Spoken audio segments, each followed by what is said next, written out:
but my issues were concerning what may be institutionalized stigmatization, stereotyping, even victimization.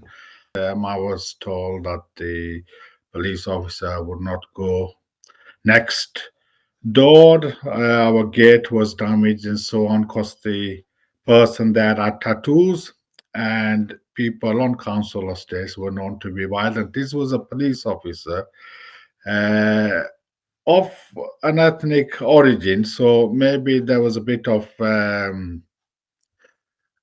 what you might call preconceptions, and I didn't really get the support I needed, so I moved out of the property. Then further on, I would sometimes get. We did a mutual exchange. I think there was some issues with the previous tenants. Kids might throw stones now and again, break windows. Again, council staff would come in and just didn't seem to be interested in carrying out any help or support. And I realized that the way the police dealt with you later on, after a few decades, motor insurance industry used the postcode.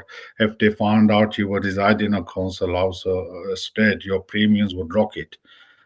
And just moving on to that basis, I telephoned the advisors. I said, "Look, I'm a safe driver. I have no incidents." And they looked at my passport and they said, "Do you live in a council estate?" I said, "I don't. I used to. I'm in a housing association property." And I said, "Could you explain what the situation is?" And well, they said, council estates, there's a lot of crime. So I just took that on board and I thought, okay, but it was a stereotype because you don't always have crime. It can occur anywhere, regardless of people's backgrounds. In job applications in employment sector, during the be going back the decade, just after college, I'll be applying for jobs. We talk in 1988, 89. You have these little tick boxes. Sometimes it said dwelling, residence.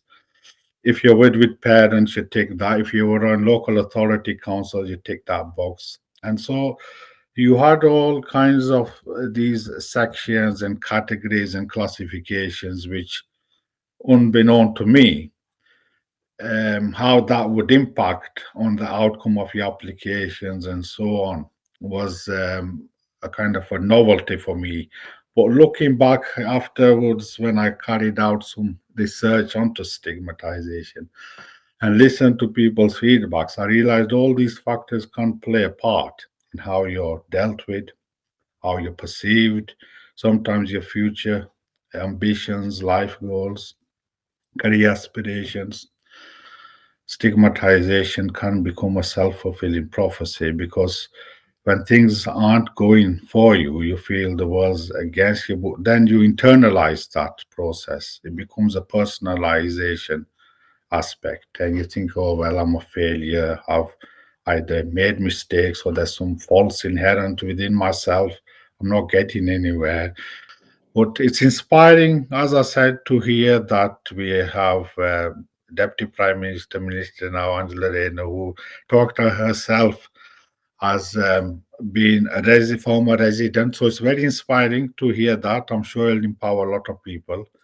And we do cheer people who have been in our own situation, in our own boat. And it's really challenging these views, but also empowering other people to take a stance and say, look, we don't conform or to these stereotypes.